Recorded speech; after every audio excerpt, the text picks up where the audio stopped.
Na ta dan se spomnimo delavcev, ki so leta 1886 v Chicagu v Združenih državah protestirali proti temu, da morajo delati v slabih razmerah in so za svoje delo slabo plačani.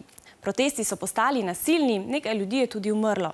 Tudi 3 leta pozneje so se na Mednarodnem kongresu delavcev v Parizu dogovorili, da bodo v spomin na kolege, ki so takrat umrli, vsako leto organizirali proslave, s katerimi bodo opozarjali na pravice delavcev.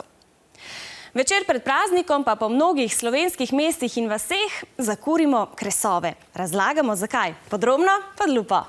Konec aprila je čas med pomladanskim enakonočjem in poletnim sončnim obratom, torej dnem, ko je dan najdaljši. Stara ljudstva so verjela, da narava za prebujanje iz zimskega spanca potrebuje sonce, tega pa predstavlja ogenj. S kurjenjem kresov so sonce spodbujali, da bi močneje sijalo. Ponekod so verjeli, da se z neba na zemljo spuščajo čarovnice. Kresove so kurili tudi zato, da bi jih odgnali. Kurjenje kresov pa je imelo tudi povsem praktične namene.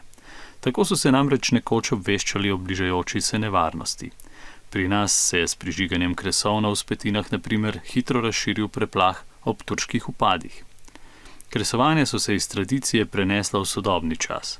Ta običaj so okoli leta 1890 prevzela delavska gibanja.